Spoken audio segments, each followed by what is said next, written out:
Monday morning, I'll walk out the door with a smile on my face, but Mark has no clue about the dangerous gamble his timid wife is secretly taking. I'm about to shatter 34 years of silence, but if I get caught, no one knows what fate awaits me behind these closed doors. Why, at 48, is she risking it all? How did she endure years of neglect and abuse without uttering a word? Will this secret lead to a new life or leave her homeless on the streets? And why do her own children remain silent despite witnessing it all? Hello everyone, I'm Sneha. Let's not wait any longer. Let's dive right into the full details of this untold story. There's a particular kind of silence that falls over a suburb in the deep of winter. It is not just an absence of noise, it is a presence in itself, a heavy, comforting blanket that seems to tuck the whole world in for the night. In this quiet corner of Toronto, the snow has been falling since late afternoon, and it is the dry, powdery kind of snow that doesn't make a sound when it lands. It simply adds another layer of softness to the rooftops, the parked cars, and the long, winding driveways. Here, in this duplex on a street lined with maple trees that are now bare and sleeping, a woman named Emily stands by the window. The house is still. It is that deep hour of the night, perhaps 2, perhaps 3 in the morning, when the rhythm of the world slows down to a near halt. Inside the house, the air is warm, kept at a steady temperature by the hum of the furnace in the basement. It is a familiar sound, a low vibration that travels through the floorboards, a sound that has been the background music of Emily's life for over 3 decades. Let's take a moment to just be here, in this stillness. Imagine the living room where Emily stands. It is a tidy room. The furniture is set in its specific places, unchanged for years. The shadows from the streetlights outside stretch long across the carpet, creating soft shapes of grey and blue. Emily is 48 years old. She stands with her hand resting gently against the cool glass of the window. She is looking out, but she isn't looking for anything in particular. She is simply watching the snow. Outside, the world has turned into a monochrome painting and the street is empty. No cars pass by. The houses across the road are dark, their windows like closed eyes, their occupants drifting in the deep rivers of dreams. There is something profoundly peaceful about being the only one awake. It feels like a secret. It feels like time has paused just for her. She breathes in a slow, deep breath. She breathes out. For 34 years, this house has been her universe. The walls are painted a neutral beige, a colour chosen a long time ago. These walls have absorbed the laughter of children, the cries of babies, and the long, stretching silences of a marriage that grew cold long before the winter did. But tonight, we are not focusing on the coldness of the marriage. Tonight, we are focusing on the calmness of the moment.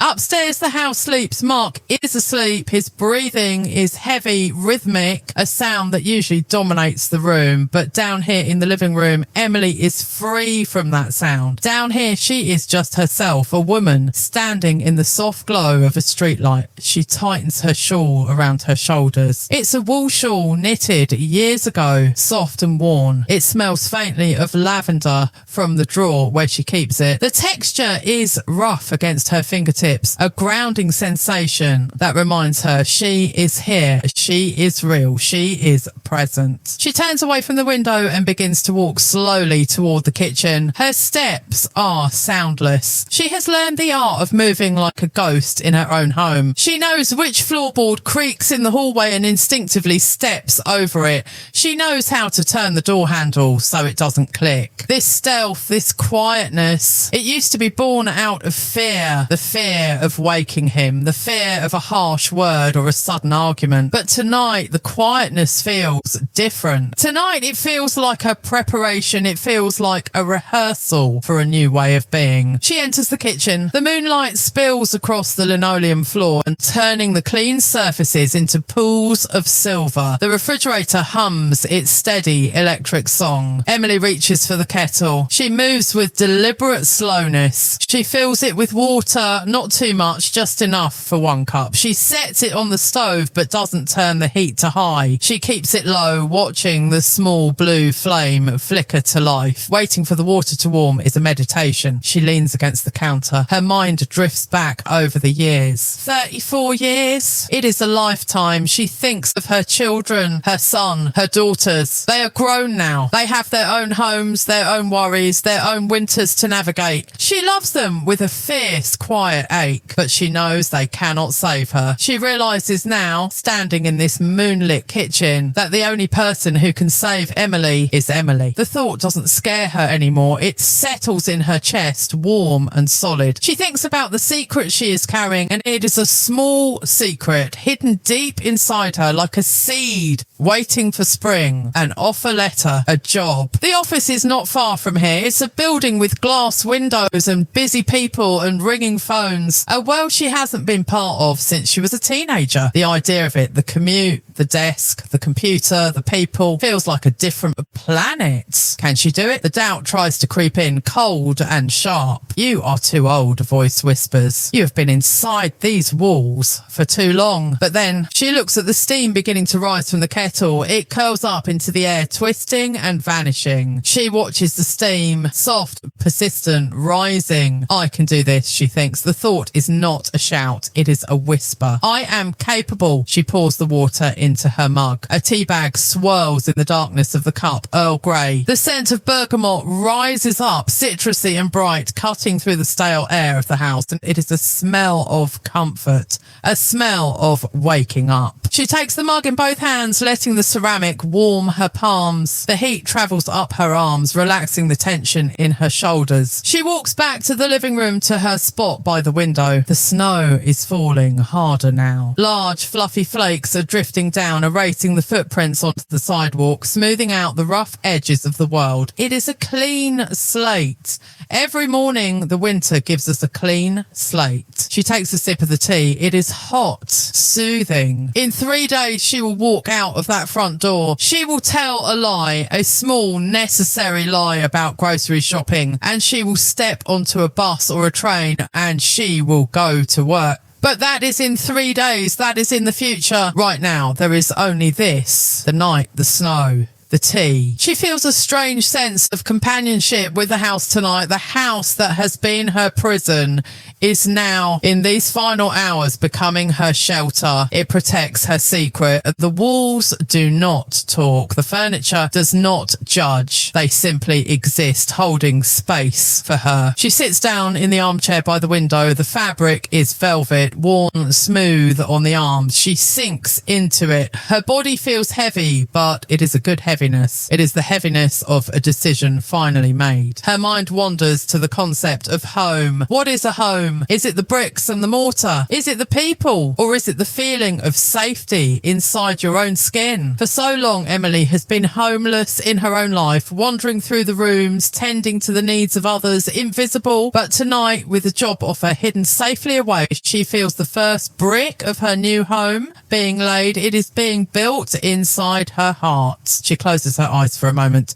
The silence of the suburbs is profound. It is deep enough to drown out the old voices of criticism. It is deep enough to drown out the fear. She listens to her own breathing, in and out, in and out. It is slow. It is steady. It is the breathing of a woman who has survived the storm and is now waiting for the dawn. She imagines herself 3 days from now. She visualizes the clothes she might wear. Simple clothes, clean, professional. She imagines sitting at a desk. She imagines someone saying, "Good morning, Emily." Just that. "Good morning, Emily." Acknowledgement, existence. A small smile touches her lips in the darkness. The tea is finished now. She sets the mug down on the coaster. The house creaks. A settling sound, as if the building itself is sighing in its sleep. The anxiety that usually keeps her awake, the racing heart, the worry about money, the fear of Mark's temper feels distant tonight. It is muffled by the snow. It is muffled by her plan. She knows she should go back upstairs. She knows she needs to rest. To be strong for the day ahead, she needs sleep. But she lingers for just a moment longer. She looks out at the street lamp one last time. The light creates a cone of visibility in the darkness. Within that light, the snow dances. It is beautiful. It is chaotic, yet perfect.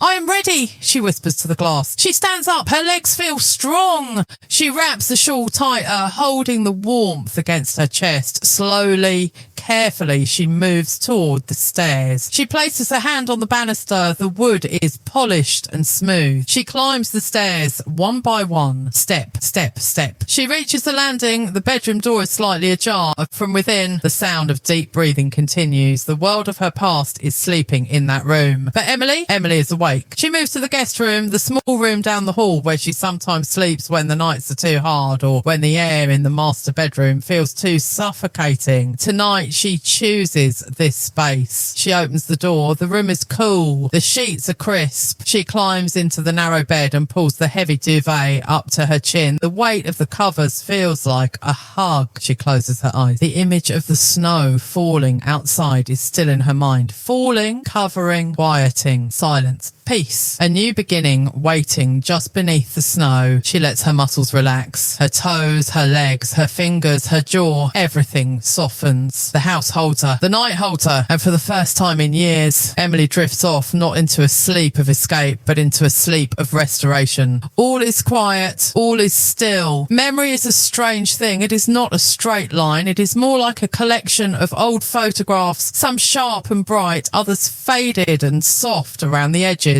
As she stares up at the ceiling, bathed in the faint blue light of the snowy night, she lets the years wash over her. She travels back through the corridors of time. She sees herself at 18. It feels like looking at a stranger, a girl with bright eyes and hair that caught the wind. She remembers the feeling of summer, that specific summer when life felt like an open book with blank pages waiting to be written. She remembers the dress she wore, white cotton, simple, hopeful. She remembers the promises. Back then, the world was painted in broad, optimistic strokes. Marriage was a destination, a happy ending. She didn't know then that marriage is not an ending, but a long, winding journey with terrain that changes without warning. She sees Mark, not the man who sleeps down the hall tonight, heavy with bitterness and silence. She sees the version of him from 30 years ago. He was taller then, or maybe she just felt smaller. He was charming. He had a way of making decisions that felt like leadership. She forgives that young girl for mistaking control for care. The years began to blur, one into the next. The timeline of her life is marked not by dates on a calendar, but by the changing of seasons outside the window. She remembers the winters, so many Toronto winters. She remembers standing at the kitchen sink, washing dishes, looking out at the snow piling up on the fence. The water was warm on her hands, the soap smelling of lemon. In those years, the silence began to grow. It started as a small gap between her and Mark, a crack in the pavement. Over time, the crack widened into a canyon. She remembers the dinners, the clinking of silverware against china, the sound of chewing, and the lack of conversation. She learned the art of becoming small. She learned that if she was quiet enough, if she was perfect enough, the storm might pass over her. There were hard nights, nights of tears she hid in the pillow, nights of fear. But tonight, in the safety of this guest room, those sharp edges are softened by time and they no longer cut her. They are just facts. They are just things that happened, like rainstorms that came and went. She survived them. That is the thought that rises to the surface now. I survived. She didn't break. She bent. She weathered. Like a willow tree in a gale, she learned to sway so she wouldn't snap. Then there were the children. Her memory shifts to warmer colours, gold and orange and soft pink. She remembers the weight of a baby on her hip, the smell of milk and talcum powder, the tiny fingers grasping her own. For a long time, they were her entire world, her son, her two daughters. They were the anchors that kept her ship from drifting away completely. She poured everything she had into them, every ounce of love that was rejected by her husband, she redirected toward her children. She remembers the chaotic mornings, the scramble for backpacks, the missing mittens, the smell of toast burning, the noise. Oh, how she misses the noise sometimes. But time is a thief. It steals the noise and leaves you with the echo. She watched them grow. She watched them become tall, independent people. She saw them start to look at their father with wary eyes, understanding the dynamic of the house without a word being spoken. She remembers the day her eldest daughter moved out, the boxes in the hallway, the hug, that lasted a little too long. She remembers the day her son left the emptiness of his room, and then the silence returned. But this time it was deeper. The buffer was gone. It was just her and Mark and the vast echoing space between them. She thinks about her children now. She knows they have their own struggles. She knows her son counts every dollar, just as she does. She knows her daughters are busy building their own fortresses. For a long time, she waited for them to save her. She waited for someone, anyone, to reach a hand into the water and pull her out. She remembers the advice of her parents: stay, endure, this is your lot. She hears those voices, but they sound distant now, like a radio playing in another room. She realises with a gentle clarity that they were wrong. They were speaking from a different time, a different world. Lying in the dark, Emily shifts her legs, feeling the smoothness of the cotton sheets. The realisation didn't come to her with a bang. It came like the dawn, slow, gradual, inevitable. It happened on a Tuesday or maybe a Wednesday. She was walking past an office building downtown, a rare outing to pick up medication. She looked through the glass walls. She saw women her age dressed in blazers, typing at computers, laughing by the water cooler, drinking coffee. They looked normal. They looked like they belonged to themselves. And a question bloomed in her mind. Why not me? Why is my story finished? I am 48. I have hands that can type. I have a mind that can organise. I have a voice that, though quiet, is still there. That was the moment the echoes of time stopped holding her back and started pushing her forward. She realised that the 34 years were not a waste. They were a training ground. She had managed a household on a shoestring budget. She had negotiated peace treaties between siblings. She had organised schedules, managed crises, and maintained a facade of normalcy when everything was falling apart. She was not unskilled. She was just unappreciated. The memories begin to fade now, receding like the tide. The image of the young girl in the white dress waves goodbye. The image of the lonely young mother fades into the mist. What remains is the woman in the bed.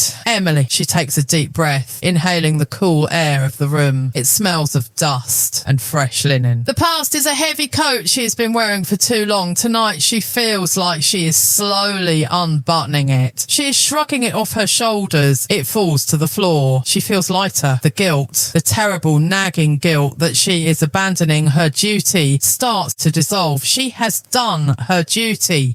She has raised the children. She has kept the house. She has served her time. Now it is time for the next chapter. She thinks of the job waiting for her, the simple administrative tasks, filing, answering phones, data entry. To anyone else, it might sound mundane. To Emily, it sounds like a symphony. It sounds like freedom. She wonders what her life will look like a year from now. Will these memories of the cold house feel like a bad dream? Will she have her own small apartment, a place where she can buy the food she likes, a place where she can leave a book on the table and find it exactly where she left it? The possibility is a warm glow in her chest. Morning arrives in the suburbs, not with a shout, but with a slow, grey lightening of the sky. In the guest room, Emily opens her eyes. For a moment, she lies perfectly still, listening. The house is waking up. The furnace clicks on. The refrigerator in the kitchen down the hall gives a soft shudder as it cycles. She pushes back the duvet and places her feet on the floor. The carpet is cool. Today is Saturday. In the rhythm of this house, Saturdays have a specific texture. They're quiet, but a different kind of quiet than the weekdays. It is a suspended silence waiting for the routine to begin. She moves to the bathroom, splashes water on her face. The water is cold, shocking her skin, waking her up. As she looks in the mirror, the face staring back is familiar, yet there is something different in the eyes today. A spark, a tiny secret flame burning behind the iris. She goes downstairs. The kitchen is her domain. Over the last 30 years, she has memorised every inch of this room. She knows that the third drawer sticks if you pull it too fast. She knows that the morning light hits the toaster at exactly 7:15 a.m. She begins the dance of breakfast. It is a silent choreography. She reaches for the coffee canister. The smell of ground beans is rich and earthy. She measures the scoops. 1, 2, 3. The sound of the spoon against the tin is rhythmic. Clink, clink, clink. She fills the machine with water. She presses the button. The machine begins to gurgle and hiss, a comforting domestic sound. Mark comes down a few minutes later. He is wearing his robe. He walks past her to the table. He does not say good morning. He does not look at her. He sits down and opens his tablet, scrolling through the news. In the past, this silence would have hurt. It would have felt like a cold hand squeezing her heart. She would have tried to think of something to say, something to make him look at her, to acknowledge that she exists. But today is different. She pours his coffee into a mug. She places it on the coaster beside his hand. Steam rises from the black liquid. He grunts, a sound that acknowledges the coffee, but not the maker. Emily steps back. She leans against the counter, holding her own mug, and she watches him. And this is when she sees it, the invisible wall. It is not made of brick or stone. It is made of indifference. It is built from years of unsaid words and turned back. It stands right there in the middle of the kitchen, separating the table where he sits from the counter where she stands. For decades, she has thrown herself against this wall, trying to break through, trying to be seen. But this morning, she realizes something profound. The wall protects her because he cannot see her. He cannot see her secret. He cannot see the plan ticking away in her mind. He cannot see the offer letter hidden in the back of her closet. He cannot see the courage growing in her chest. She is invisible to him, and right now, invisibility is her superpower. It is her cloak. She feels a strange sense of calm wash over her. She sips her coffee. It is hot and bitter, just the way she likes it. Pause. The morning moves forward. The sun climbs higher, turning the snow outside from grey to a blinding white. Emily moves through the house, cleaning. This too is a meditation. She picks up a dusting cloth. She moves to the living room. She wipes the surfaces of the side tables, the television stand, the bookshelves. Circle on, circle off. There is something hypnotic about cleaning. It is about restoring order. It is about taking a chaotic world and making it smooth again. She dusts the picture frames, photos of the children. They are smiling, frozen in time. She touches the glass gently. She doesn't feel sadness today. She feels a sense of transition. She is tidying up this life, polishing it one last time, leaving it in good order before she steps out of it. She moves to the sliding glass door at the back of the house. It looks out over the backyard. The yard is buried in snow. The fence is lined with white caps. The old oak tree stands bare and black against the sky. She sprays cleaner on the glass. A mist settles on the pane. She wipes it away with a paper towel. The squeak of the paper against the glass is sharp, then fades. The glass becomes clear. She stands there looking out. This glass, it is another wall. It separates the warm, stagnant air of the house from the crisp, fresh air of the world. For so long, she has been on the inside looking out like a fish in a bowl, safe, fed, but trapped. She places her hand against the glass. It is freezing cold. The cold seeps through her palm, reminding her of the reality outside. It's just a door, she whispers to herself. It looks like a barrier. It acts like a barrier, but it has a handle. It has a lock, and she has the key. The realization is simple, yet earth-shattering. The only thing keeping her behind this wall is her own hesitation, and that hesitation is melting away drop by drop like the icicles hanging from the roof. Pause. Lunchtime comes and goes. Mark goes out to run errands. He doesn't say where he's going. He just takes the car keys and leaves. The sound of the garage door opening and closing vibrates through the floor, then the sound of the engine fading down the street. The house breathes a sigh of relief. Emily is alone. She walks into the hallway. The house feels bigger now, more open. She decides to practice. She walks to the front closet. She opens it. Her coat is there, a sensible grey wool coat. She runs her hand down the sleeve. She puts it on. She buttons it. The buttons are large and round. 1, 2, 3. She wraps her scarf around her neck. She puts on her boots. She stands in the hallway, dressed for the world. She is not going anywhere right now. She is just rehearsing the feeling. She looks at herself in the hallway mirror. Who is this woman? She looks like a woman who has a destination. She looks like a woman who has a purpose. She imagines it is Monday morning. She imagines opening the front door. She imagines the blast of cold air. She imagines walking down the driveway, not looking back. Her heart beats a little faster. Thump, thump, thump, thump. It is a good rhythm. It is the rhythm of life. She stands there for 5 minutes, just breathing in the coat, letting her body understand that it is preparing for a journey. Then slowly she unbuttons the coat. She takes it off. She hangs it back up. She is not leaving yet, but she knows she can. Pause. The afternoon stretches out long and lazy. The winter sun begins to dip lower, casting long golden shadows across the floorboards. Emily sits in the living room with a book. She isn't really reading. She is watching the dust motes dancing in the shafts of sunlight. They float, aimless and beautiful, caught in the light. She thinks about the office where she will work. She tries to picture her desk. Will it be near a window? Will she have a plant? She imagines the phone ringing. Good morning. This is Emily. The words sound sweet in her mind. She thinks about the fear that used to paralyze her. The fear of being poor. The fear of being alone. Those fears are still there, hovering at the edges of her mind like dark clouds, but the wall of the house feels more suffocating than the fear of the unknown. She realizes that the invisible wall isn't just between her and Mark. It has been between her and her own potential. She built it brick by brick with every compromise she made, with every time she said it's okay when it wasn't okay, with every time she swallowed her pride. But walls can be dismantled.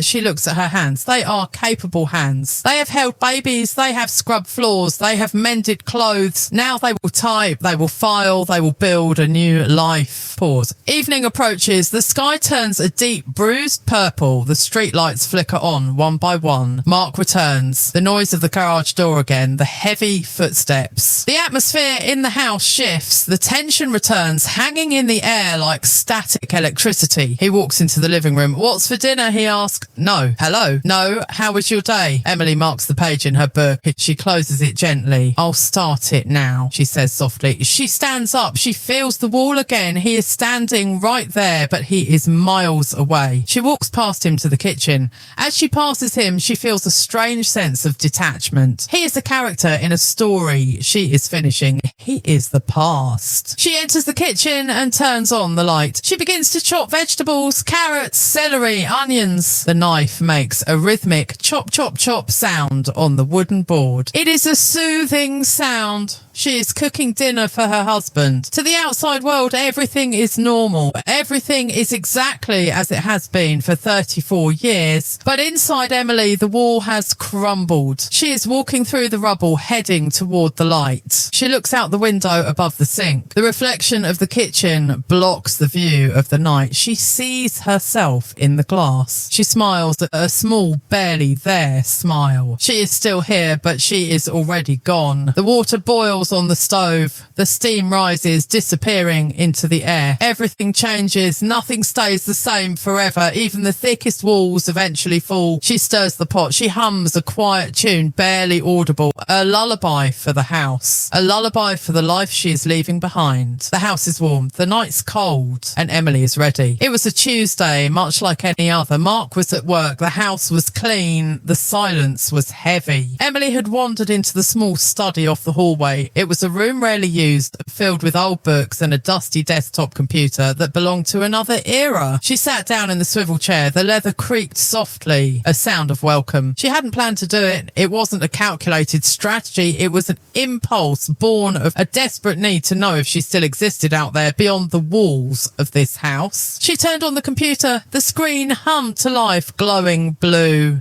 Her fingers hovered over the keyboard. It had been years since she had typed anything more than a grocery list or a text message to her children. The keys felt strange, cool and plastic under her fingertips. She navigated to a job board. The internet is a vast ocean, overwhelming and noisy, but Emily focused. She narrowed her search.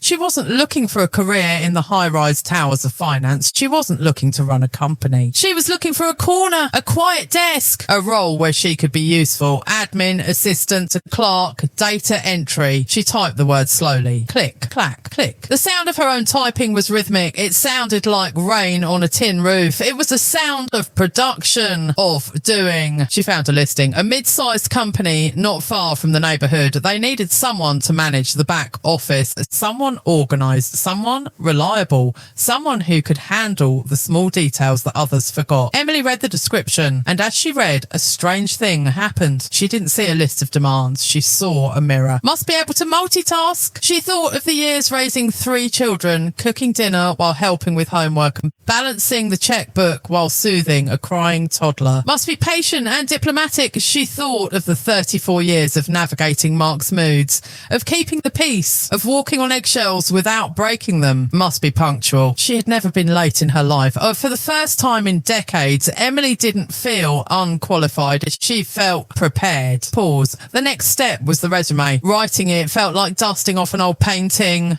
She had to dig deep past the years of being just a housewife to find the woman underneath. She typed her name at the top of the page. Emily. It looked bold in black ink. She listed her skills. She didn't use corporate jargon. She used simple, honest words. Organisation, management, financial planning, household. When she hit the send button, she didn't expect a reply. It was like putting a message in a bottle and throwing it into the sea. She did it just to say she had done it, to prove to herself that the bottle existed.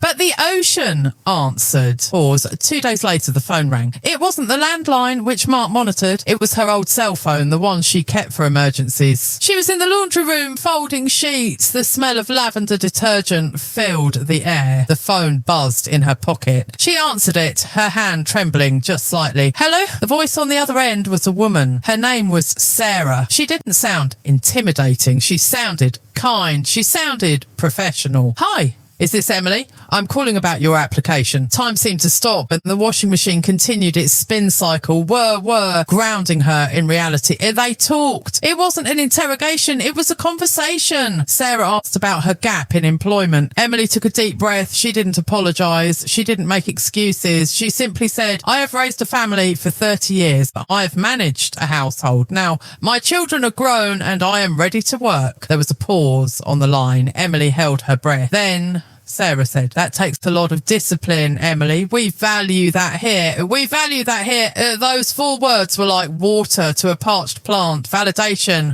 Respect. Emily felt her shoulders drop. The tension she hadn't realised she was holding melted away. She found her voice. She spoke clearly. She asked questions. She made a joke and Sarah laughed. When the call ended, Emily stood in the laundry room for a long time. The sheets were still warm from the dryer. She pressed her face into them, inhaling the clean scent. She realised she was smiling. A real smile. One that reached her eyes. Pause there, and then the email came. It arrived on a snowy afternoon just like this one. Subject, job offer. Emily opened it. She read the words slowly, savouring each syllable. Dear Emily, we are pleased to offer you the position. She read the start date, Monday. She read the salary. It wasn't a fortune, but to Emily, it was millions. It was her own money. It was bus fare. It was a cup of coffee bought without permission. It was a prescription filled without guilt.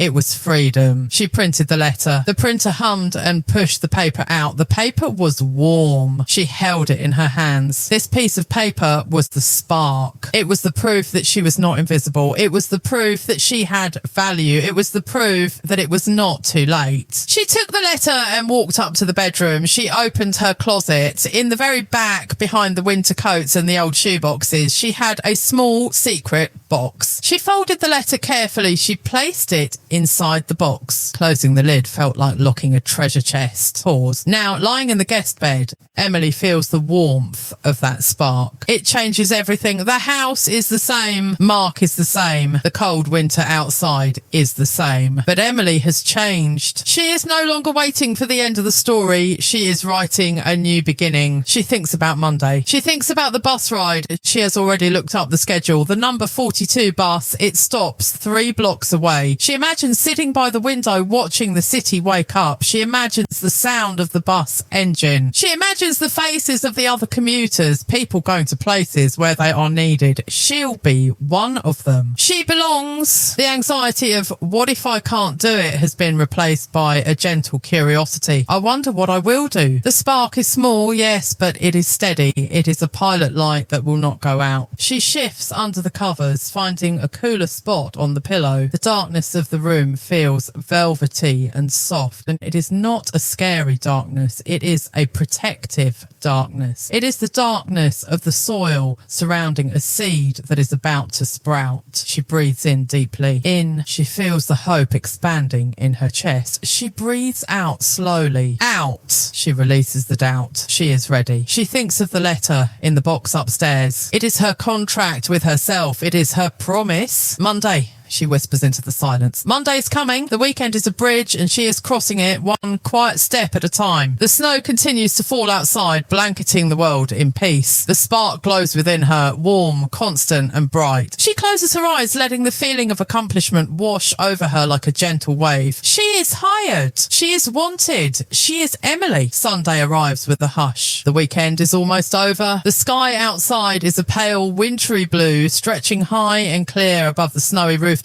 of the suburb. Sunlight streams through the sheer curtains, but it doesn't carry much heat. It is a crisp, clean light, the kind of light that reveals things clearly. For Emily, this Sunday is not a day of rest. It is a day of silent industry. The house is quiet. Mark is downstairs in the den watching a golf tournament on television. The low murmur of the announcer's voice drifts up through the floorboards, a distant rhythmic drone that signals he is occupied. He is in his world. Emily is safe in hers. She's upstairs in the bedroom. The door is not locked. That would raise suspicion, but it is closed just enough to create a private sanctuary. Today is about the details. A great journey is not made of just the departure. It is made of the preparation. It is the gathering of tools. It is the armouring of the self. Emily moves to the closet. She slides the door open. The track gives a soft whir. Inside, clothes are packed tightly together. Years of garments, some she hasn't worn in a decade, but she knows exactly what she is looking for. She reaches into the back, pushing aside the heavy winter coats and the flannel shirts.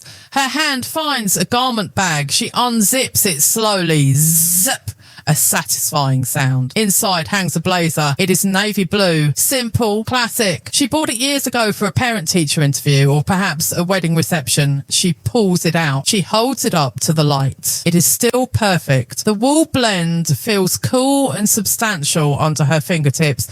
It smells faintly of cedar from the mothballs, a scent of preservation. She lays the blazer on the bed. Next, she finds a blouse, white cotton, crisp. She places it next to the blazer. Then a pair of black trousers. She looks at the outfit laid out on the duvet. It looks like a person. It looks like the woman she is about to become. To anyone else, these are just clothes. To Emily, this is a uniform. It is a suit of armour. When she wears this, she will not be the housewife. She will be the administrator. She touches the collar of the blouse. She smooths it down. Now, the ironing. She sets up the ironing board in the corner of the room. She moves quietly, setting the metal legs down on the carpet so they don't clang. She plugs in the iron. She watches the small orange light flicker on. She waits. Heat. There is something incredibly grounding about the heat of an iron, the smell of hot metal and steam. She fills the small cup with water and pours it into the reservoir. Glug, glug,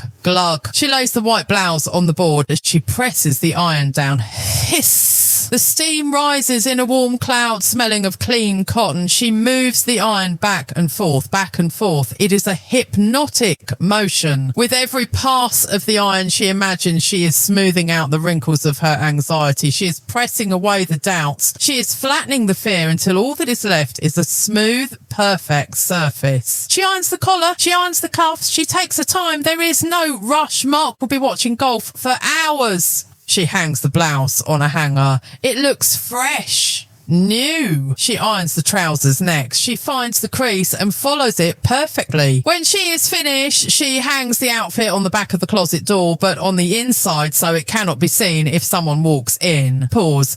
Now, the bag. This is the most delicate part of the operation. She cannot take a briefcase. That would give everything away. She needs to look like she is going to the grocery store, just as she does every Monday morning. She goes to the kitchen pantry and retrieves her large reusable canvas tote bag. It has a faded logo of a local market on it. It is unassuming. It is ordinary. She takes it back upstairs. Inside this canvas bag, she must hide her true purpose. She takes her black leather handbag, the one she rarely uses, and places it at the very bottom of the canvas tote. Inside the handbag, she packs her essential, her wallet. She checks it. She has $20 in cash, money she saved from the grocery budget over the last month. It is enough for lunch and emergency fare. She packs a small notebook and a pen, a good pen, one that writes smoothly. She packs a tube of lipstick, a soft pink shade. She hasn't worn it in months. She puts it in the side pocket, and finally she takes the folded offer letter from the secret box in the closet. She slides it into the inner pocket of her handbag. It is her passport. She zips the handbag closed. Now, camouflage. She takes a few reusable grocery bags and crunches them up, placing them on top of the handbag inside the canvas tote. Now, if Mark looks at the bag, he will just see a bundle of grocery sacks. He will see a woman going to buy milk and bread. He will not see a woman going to reclaim her life. She lifts the tote bag. It has a reassuring weight. It feels balanced. She sets it down by the door, ready for the morning. Pause. The afternoon light begins to fade, turning from pale blue to a deep, soft violet. The shadows in the corners of the room grow longer. Emily sits in the chair by the window. Her preparations are physical, yes, but they must also be mental. She closes her eyes and begins to visualize the morning. Athletes do this before a big game. Musicians do this before a concert. Emily does this before her commute. She builds the map in her mind. 6:30 a.m. The alarm on her small digital watch will vibrate. She won't need sound. She will already be awake. 7 a.m. Mark will be in the shower. That is her window. 7:15 a.m. She will put on the clothes. She will put the grey wool coat over the blazer, buttoning it all the way up so the office clothes are hidden. She will wrap her scarf high. 7:30 a.m. She will pick up the canvas bag. She will walk to the kitchen. She will leave a note on the counter. Gone for groceries. Back later. It is not a lie. She will buy groceries on the way home. It is just a delayed truth. 7:35 a.m. The walk to the bus stop. She knows the route by heart, even though she hasn't walked it at this hour in years. And it is 3 blocks left at the end of the driveway, right at the stop sign. Past the park with the frozen pond. Left onto the main boulevard. She imagines the air on her face. Cold. Bracing. She imagines the sound of her boots on the snow. Crunch. Crunch. 7:45 a.m. The number 42 bus. She imagines the bus pulling up, the hiss of the air brakes, the doors folding open, the warmth rushing out from inside the bus. She imagines climbing the steps, dropping her fare into the box. Clink. She imagines finding a seat by the window, and then the movement, the feeling of being carried away. She runs through this mental movie 3 times. Every detail is sharp. Every detail is solved. There is no room for panic when you have a plan. Pause. She opens her eyes. The room is dark now. The street lights have flickered on outside, casting amber pools of light on the snow. She feels a profound sense of competence. For so long she was told she was helpless, that she couldn't manage without him, that the world was too big, too complex, too expensive for her to understand. But looking at the ironed clothes hidden in the closet and the packed bag by the door, she realises that isn't true. She is organised. She is efficient. She is capable. She stands up and stretches. Her back cracks softly. She walks to the mirror one last time. In the dim light, her reflection is shadowy, but her posture is different. She is standing taller. Her chin is lifted. She touches her own cheek. "You are ready," she whispers. Downstairs, the volume of the TV goes down. Mark is moving around. He will be hungry soon. Emily switches gears. She steps out of the career woman role and back into the the wife role, but it feels like a costume now. It doesn't stick to her skin anymore. She walks out of the bedroom, closing the door softly behind her. She leaves the blazer, the trousers and the bag waiting in the darkness. They are silent sentinels watching over her future. She descends the stairs. Her hand glides down the banister. Tonight she will cook dinner, she will wash the dishes, she will listen to the silence of the house, but she will do it with a secret smile because she knows something the house doesn't know. She knows that everything is packed. She knows that the map is drawn. She knows that tomorrow is not just another day. Tomorrow is the launch and the preparation is complete. There is a specific quality to the air at 3 a.m. It is thinner, clearer, as if the heavy thoughts of the daytime have settled to the floor like dust. In the guest room, the darkness is not absolute. It is a soft charcoal grey, illuminated by the reflection of the snow outside. Emily's awake. She lies on her back, her hands resting lightly on her stomach. Her eyes are open, tracing the familiar patterns of shadows on the ceiling. Usually being awake at this hour is a source of anxiety. In the past, 3 a.m. was the time for worry. It was the time when the fears would come creeping out from the corners. Fears about money, about the children, about the endless grey stretch of her future. But tonight the wakefulness feels different. Tonight she is not awake because she is afraid. She is awake because her body is humming with a quiet electric anticipation. It is the feeling a child has on the night before a holiday. It is the feeling a traveller has the night before a long flight across the ocean. Her mind is too full of tomorrow to surrender to sleep just yet. And so she decides not to fight it. She decides to be the night watchman. Pause. She listens. The house is a living thing, breathing its own slow rhythm. Down the hall in the master bedroom, Mark is asleep. His snoring is a faint, rhythmic rumble, distant and harmless. Tonight, that sound does not irritate her. It simply confirms that he is in his world, deep in unconsciousness, completely unaware of the shift that has happened in the universe. He's asleep, but Emily is the captain of the ship. She turns her head slowly on the pillow to look at the window. The blinds are pulled down, but they are not shut tight. Slats of silver moonlight cut through the gaps, painting stripes across the carpet. She watches the dust motes dancing in those beams of light. They float suspended in the air, moving in slow, lazy circles, up and down, up and down. She breathes in time with them. In, out. She thinks about the concept of waiting for 34 years. She felt like she was waiting for something to happen. She was waiting for permission. She was waiting for things to get better. She was waiting for someone to save her. Tonight, she realizes the waiting is over. The action has begun. Even lying here perfectly still, she is in motion. She is moving towards 7 a.m. Time is a river and it is carrying her gently toward the morning. She doesn't need to swim. She doesn't need to struggle. She just needs to float. Pause. She slides her legs deeper under the heavy duvet. The warmth is luxurious. She thinks about the bag packed by the door downstairs. She creates a mental image of it. The canvas tote, the leather handbag inside, the lipstick, the letter. They are there. They are real. She thinks about the clothes hanging in the closet, the navy blazer, the white blouse. They are there. They are real. This is not a daydream. This is not a fantasy she constructed to survive a hard day. This is her new reality. Her heart gives a little flutter, a tiny butterfly wing of nerves. She acknowledges it. She greets the nervousness like an old friend. It's okay, she whispers internally. It's okay to be awake. She imagines the city of Toronto out there beyond the suburbs. She imagines the office building where she will go. It is dark right now, empty. The computers are asleep. The desks are clear. She imagines her own desk. It is waiting for her. In a few hours, she will sit there. She will turn on a light. She will exist in that space. The thought is so profound that it brings tears to her eyes. Not sad tears, but tears of relief. The relief of finally having a place in the world. Pause. She decides to get up just for a moment. She moves silently. The bed springs make no sound. She has practiced this exit 1,000 times.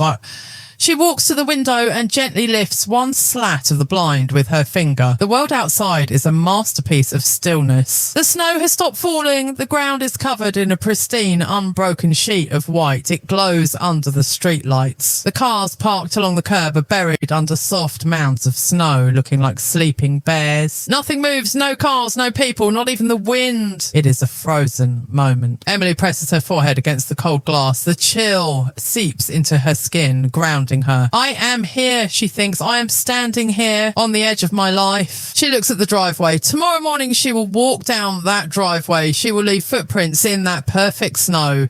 Left, then right. One step, then another. She traces the path with her eyes, past the mailbox, past the neighbour's hedge, around the corner. It looks so simple from here, just a walk. She realises that the fear she felt for so long was a monster made of shadows. When you turn on the light, you see it was just a pile of laundry all along. The act of leaving is not an explosion, it is just a walk. She lets the blind fall back into place and pause. She moves back to the bed. She fluffs the pillow, turning it to the cool side. She lays her head down. Her body is tired. Even if her mind is active, her limbs feel heavy, sinking into the mattress. She begins a relaxation exercise she read about once in a magazine years ago. She focuses on her toes. She tells them to let go. She focuses on her ankles. Relax. She moves up to her calves, her knees, her thighs. She imagines a wave of warm golden water washing over her, soothing the muscles, dissolving the tension. She reaches her hands that have worked so hard, her hands that will type tomorrow. She relaxes her fingers. She lets them curl naturally against the sheets. She relaxes her jaw. She unclasps her teeth. She feels the space behind her eyes expanding. She is drifting now, not quite asleep, but floating in the liminal space between worlds. In this state, memories and dreams blend together. She sees herself as a young girl again, running in a field. She sees her children when they were small, sleeping in their cribs. She sees the bus arriving, its headlights cutting through the morning mist. It is all part of the same tapestry. She is not leaving her past behind. She is weaving it into something new. She is taking the strength she built over 34 years of silence and she is turning it into a voice. Pause. The digital clock on the bedside table changes. 4:15 a.m. The night is turning. The deepest part of the darkness has passed. Emily feels a deep sense of trust. She trusts herself to wake up when the alarm goes off. She trusts herself to find the bus stop. She trusts herself to do the job. This trust is new. It is fragile like thin ice, but it is holding her weight. She closes her eyes. The silence of the house is no longer empty. It is pregnant with possibility. She listens to the wind picking up outside, a gentle whoosh against the siding. It sounds like a whisper. Go, go, go. She breathes in the quiet. She drinks it in like cool water. This insomnia is a gift. It has given her time to say goodbye to the old Emily. It has given her time to make peace with the walls of this room. Goodbye, she thinks to the shadows. I won't be needing you anymore. Her breathing deepens. The adrenaline fades, replaced by a soft, heavy comfort. She may not sleep deeply, but she rests. She rests in the certainty of her plan. She rests in the knowledge of her secret. She is the guardian of the night, and she has kept her watch well. Now she can let go. The dawn is coming. The sun is already travelling across the earth, racing to meet her. She drifts. She floats. She is safe. Everything is ready. The dawn arrives softly. It does not break. It unfolds. In the guest room, the grey light of the early morning begins to filter through the blinds, turning the shadows in the room from charcoal to a soft, hazy blue. Emily is already awake. She has been watching the light change minute by minute. She glances at the digital watch on the bedside table. 6:25 a.m. She reaches out and turns off the alarm 5 minutes before it is set to ring. There will be no jarring noise this morning. Today begins with intention, not reaction. She sits up. The room is cool, but she doesn't feel the cold. She feels a quiet heat radiating from within her chest. It is the heat of resolve. She moves through the morning routine with the fluidity of water. She washes her face. She brushes her teeth. She combs her hair, pulling it back into a neat professional bun. She looks in the mirror. The woman staring back is pale, but her eyes are steady. They are the eyes of someone who knows a secret. She dresses quickly, not in the office clothes, those are hidden in the bag, but in her casual house clothes, a sweater, jeans,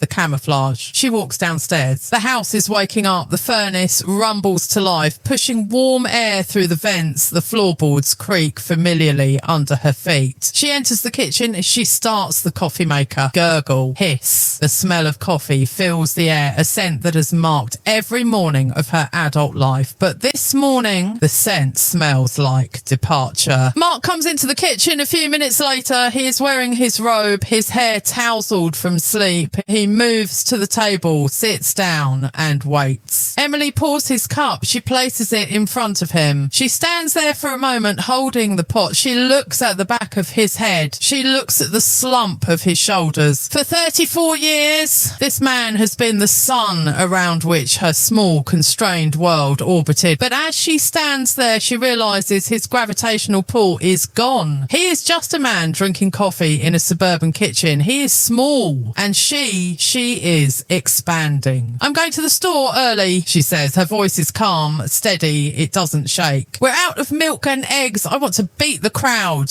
Mark doesn't look up from his tablet. He takes a sip of coffee. Okay, he grunts. Don't take too long. I won't, she says. And that is it. The lie is told. The permission, which she didn't really need, is granted. She turns away. She washes the coffee pot. She dries her hands on the towel. She walks out of the kitchen. She doesn't look back. There is no dramatic goodbye. There is only the quiet closing of a chapter. Pause. She goes to the hallway. Her heart begins to beat a little faster now. Thump, thump, thump, thump. Not from fear, but from the thrill of the threshold. She puts on her boots. She laces them up tight. She feels the support around her ankles. She puts on her heavy grey wool coat. She buttons it to the chin. She wraps a scarf around her neck. She puts on her gloves. She picks up the canvas tote bag. It is heavy with her hidden life. The blazer, the shoes, the handbag, the letter. She opens the front door. The cold air rushes in to meet her. It is shocking, bracing, and wonderfully fresh. It smells of ice and pine needles. It smells of the open sky. She steps out. She closes the door behind her. The latch clicks shut. Click. That small sound is the loudest sound she has ever heard. It is the period at the end of a long run-on sentence. She stands on the porch for a second. The air is freezing, nipping at her cheeks, but it makes her feel alive. She breathes it in deep into her lungs. She walks down the steps. 1, 2, 3. She reaches the driveway. The snow is crusted over with a thin layer of ice. Her boots crunch satisfyingly as she walks. Crunch, crunch, crunch. She does not run. She walks with dignity. She walks with